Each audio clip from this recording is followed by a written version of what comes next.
Podcast de l'article de Jeanne Morchid publié sur l'odj.ma. L'auteur a intitulé son article « Noualali, la dame de fer qui s'est illustrée dans le monde de la médecine, de la politique et du travail associatif ».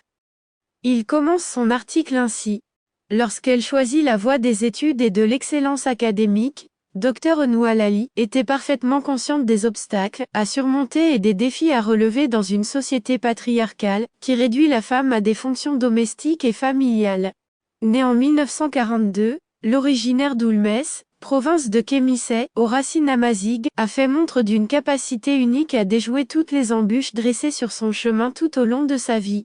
Cette réussite, elle la doit à la conjugaison de deux facteurs déterminants. Je dois toute ma réussite dans mon parcours scolaire, notamment mon diplôme en gynécologie de la faculté de médecine et de pharmacie de Montpellier, France, en 1971, et mon baccalauréat, obtenu à Rabat, en 1961, au soutien inconditionnel de mon père, qui portait des idéaux ouverts sans discrimination aucune entre hommes et femmes, en particulier en matière d'accès à la scolarité et de mariage précoce.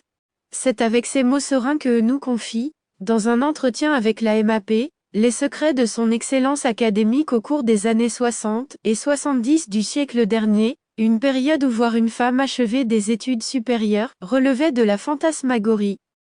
L'auteur poursuit son article ainsi.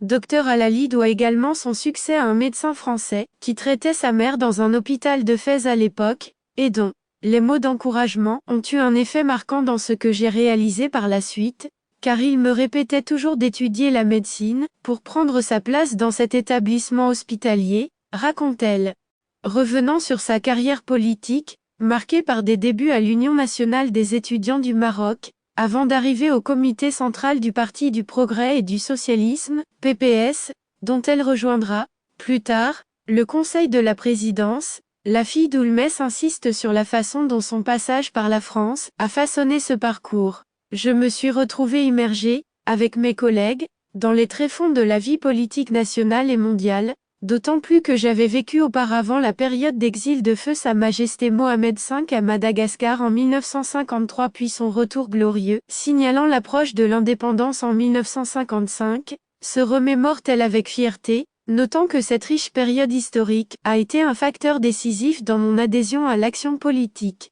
S'agissant de son action associative distinguée, en particulier dans le domaine de la promotion de la scolarisation des jeunes filles en milieu rural, Dr Alali, qui occupe actuellement un poste de membre du Conseil national des droits de l'homme, CNDH, explique que son expérience personnelle a été le point de départ de son militantisme en faveur de cette cause. Dès que mes responsabilités familiales ont pris fin, après que mes 6 enfants ont terminé leurs études et que j'eus quitté la fonction publique, mon envie de me consacrer exclusivement à la lutte contre l'abandon scolaire chez les filles rurales remplissait toutes mes ambitions et aspirations existentielles, confie-t-elle. C'est ainsi que la militante a fondé en 2006 l'association ILI qui a commencé à mettre en œuvre ses initiatives en faveur de la région d'Oulmès en 2010, et ce grâce à un soutien de l'Initiative nationale des droits de l'homme, INDH, et de certains secteurs gouvernementaux, avec en premier lieu les ministères de l'Intérieur,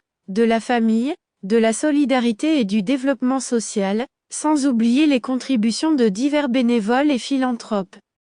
L'auteur ajoute ainsi.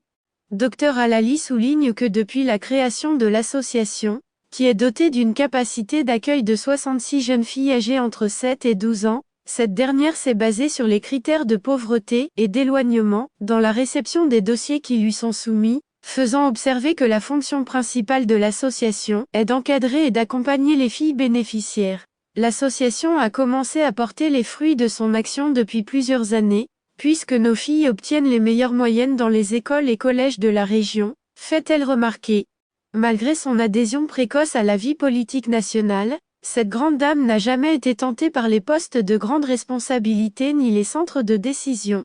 Pour elle, il n'est pas essentiel d'être ministre, directrice générale ou autre pour servir le pays, qui m'est cher en général et les causes féministes en particulier. Je suis convaincue de l'approche que j'ai fait mienne dès le début, à savoir d'œuvrer en profondeur à partir de l'arrière. Concernant la situation actuelle de la femme marocaine, Dr Halali estime que le Maroc a réalisé des réformes significatives à ce niveau. La réforme du Code de la famille en 2004 est la plus marquante de ces réformes et constitue une véritable révolution, poursuit-elle, soulignant qu'il n'y a aucun rapport entre la situation de la femme par le passé et celle d'aujourd'hui. L'auteur conclut son article ainsi.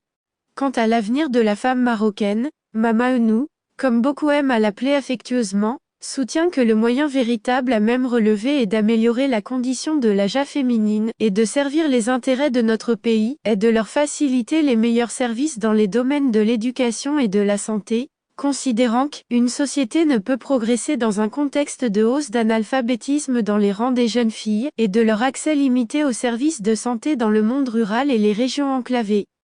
Rédigé par Jeanne Morchid et lu par l'intelligence artificielle de l'ODJ Media. N'oubliez pas de télécharger notre application l'ODJ Mobile sur Android et iOS, et de vous abonner à notre chaîne YouTube l'ODJ TV, si vous souhaitez être au courant des dernières actualités, podcasts et émissions télévisées.